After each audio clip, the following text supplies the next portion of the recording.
the standard rate, you have to have some mechanism to ensure that everybody is covered. You have universal coverage. If you can wait till you get sick before you buy insurance, then people will wait until they get sick until they buy insurance. And New York State showed exactly what happens when that happens, because they had guaranteed issue without mandatory insurance. When the Affordable Care Act came in, what did the cost go down? About 50%? Yeah, we've had a great success in New York. That's what you get when you don't have. And so when the replacement comes, and if we knew what it would look like, and it's kind of hard to criticize an invisible plan, we will know how it will address the things that they're talking about. We didn't cause the problems they're complaining about, and they have a responsibility when they come up with a replacement. They'll have to show how they're going to solve all of these things they've been complaining about, and we don't think they can do it. Senator Schumer, there are 20 million people who have health care now who didn't before this law was passed. Republicans repeal it and they lose their coverage. What are you going to say to them? Are you going to say, no, we're not going to help Republicans replace this? No, we're going to say, let's see the Republican plan, because the Republicans, if we put forward a plan first, they'd reject it. The kinds of things we want to do are quite different. And we want to cover these 20 million. We did already. The problem is, as was said by Frank Pallone, they're an ideological caucus. And they want to repeal it and then try to hang it on us. Not going to happen. It's their responsibility, plain and simple. And let me tell you, you talk to people in the reddest of states.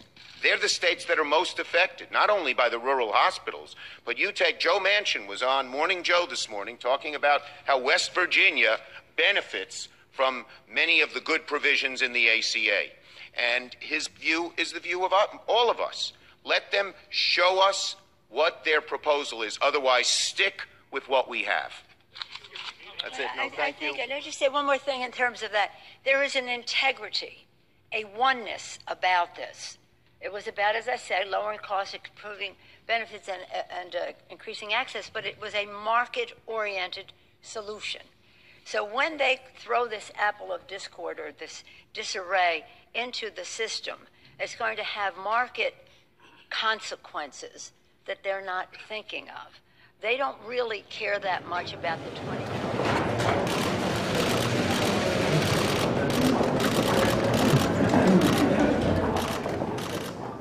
Well, good afternoon, everyone. It may have taken an election to do it, but we're happy we're having a vote on the Keystone Pipeline later today, and certainly hope that it'll be approved for all the reasons many of us have been arguing this ought to be done for the last 6 years. The biggest shovel-ready project in America ready to go that would employ literally thousands of people. It's too bad we didn't have it on the agenda earlier, but I'm glad we have it on the agenda now, and we're hopeful and optimistic that it'll be approved later this afternoon. We're also anticipating the President's executive order on immigration, which, as a number of news outlets reported as recently as yesterday and today, the President himself repeatedly acknowledged he did not have the legal authority to issue such an executive order with regard to immigration, the very same one now that he apparently is determined to issue. This is a question of basic fairness for the people who will benefit from this. What do you say to the others who have waited patiently in line, complying with the current law and all the rules, to have these people put in front of them in line? And then, of course, there's the squandering of the opportunity to work together on a bipartisan basis, as I know the leadership in both houses wants to do, to try to fix our broken immigration system. Right now, the people that benefit the most from our broken immigration system are the cartels, the transnational criminal organizations for whom this is a wonderful business model. They traffic in children, they traffic in drugs, they traffic in weapons and the like. And the President's executive order does zero, zip, nada to shut that down. So there is an opportunity for the President to reconsider, as he has done once before, and I hope he will reconsider and decide to work with us in a bipartisan, bicameral way to fix our broken immigration system. If he proceeds forward with his executive order, it will squander the best opportunity we've had in a long time to make progress. Elections are about choices, and because the choice the American people made on Election Day, Democrats in the Senate now get to make a choice on whether or not they're going to support the Keystone Pipeline.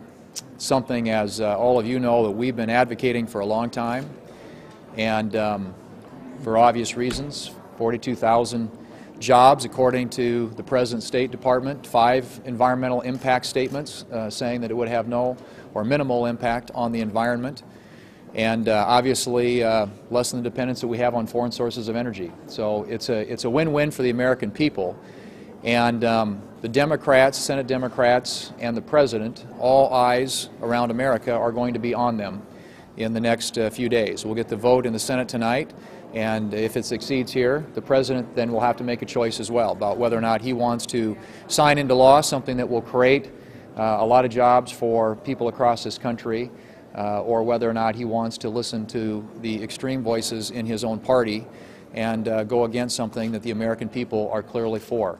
But the time for choosing is now, and the eyes of America are going to be on the Senate Democrats and the President.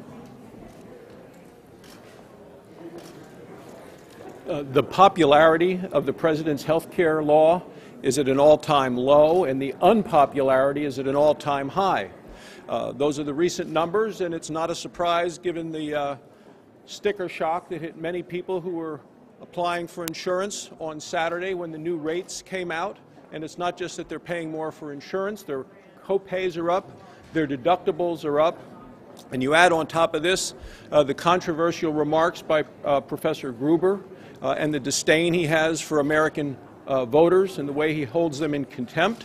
It was interesting to see the President come out on Sunday and make this statement. He said that Professor Gruber was some advisor who never worked on her staff, but the very next day, as part of the Professor Gruber TV miniseries, the tape came out of the President referring to Professor Gruber in 2006 as someone that he had stolen ideas from.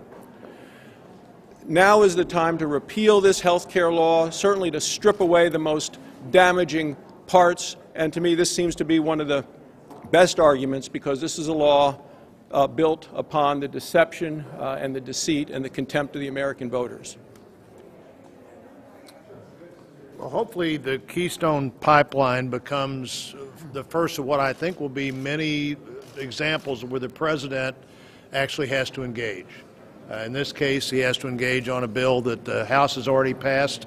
Hopefully the Senate passes it today. I continue to hope what the President decides is, before too long, it's better to engage earlier. It's better to be part of the process. It's part of trying to follow a process that produces law rather than executive orders. The executive order on the border would be another reason for us to look at a bill that the House has already passed that just simply gives the Congress more tools. The Enforce the Law Act, enforce the law as written, work within the law as the President clearly suggested several times and not too long ago. He didn't have the authority to do what he says he's going to do this week, and not to use the regulating process in a way that hasn't been vetted. You know, when the FCC chairman challenges your position on net neutrality and says really not the right direction to go, when the SBA says the EPA ought to pull back a rule that they have proposed issuing, the administration is not doing its job, but the administration could do a better job working with the Congress to actually make this constitutional process work. Would you like to see an omnibus spending bill passed this year, or would you prefer a shorter-term solution in order to give a Republican Senate an opportunity to work on it next year and maybe get better outcomes? Yeah, we expect the House to go first, and I anticipate supporting whatever the House sends over. And so I think we're going to wait and see how the House chooses to handle this.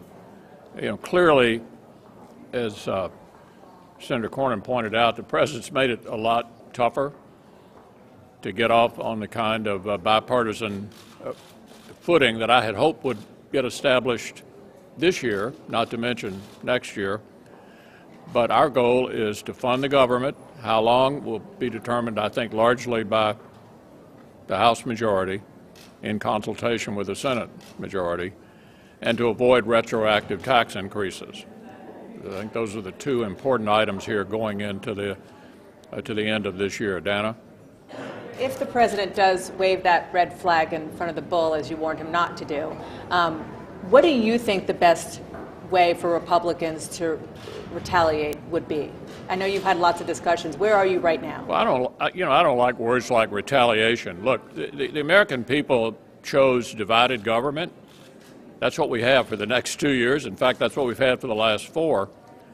And I think all of this inflammatory language is not helpful. Now, we want to make progress for the American people. It's my belief that a Congress entirely controlled by Republicans is more likely to make progress than what we've had for the last 4 years. Let me rephrase that. How do you fix it to make changes to the executive order, since you all are obviously opposed to it? Look, you know, for over 200 years, Congresses and presidents have gone back and forth over the funding process. This is not unusual. We have different priorities from what he has. At the end of the day, we have to work something out in order to make progress for the American people. Leader McConnell, is it appropriate to use the power of the purse when you're a majority leader to stop the president from taking these actions on immigration? It's always appropriate to use the power of the purse, but it's important to remember that the president has an important trump card. It's called the veto pen. So there will be ongoing negotiations in the various efforts to fund the government, both this year and next year, about priorities.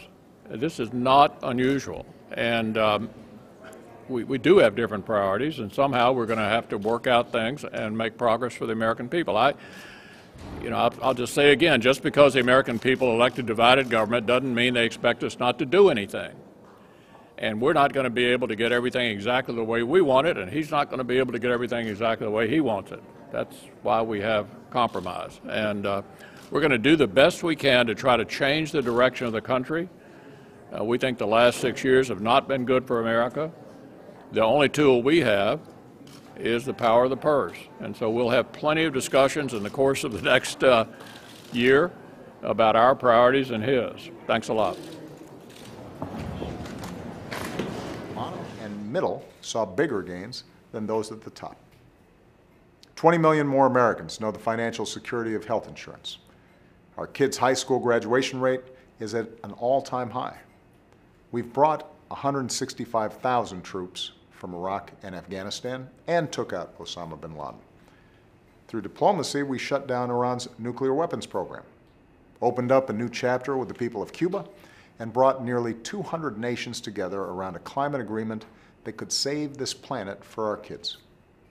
Almost every country on Earth sees America as stronger and more respected today than they did 8 years ago. And marriage equality is finally a reality from coast to coast. We have made extraordinary progress as a country these past 8 years. And here's the thing. None of it was inevitable. It was the result of tough choices we made and the result of your hard work and resilience. And to keep America moving forward is a task that falls to all of us. Sustaining and building on all we've achieved, from helping more young people afford a higher education, to ending discrimination based on pre-existing conditions, to tightening rules on Wall Street, to protecting this planet for our kids. That's going to take all of us working together, because that's always been our story, the story of ordinary people coming together in the hard, slow, sometimes frustrating, but always vital work of self-government. It has been the privilege of my life to serve as your president, and as I prepare to take on the even more important role of citizen, know that I will be there with you every step of the way to ensure that this country forever strives to live up to the incredible promise of our founding, that all of us are created equal, and all of us deserve every chance to live out our dreams.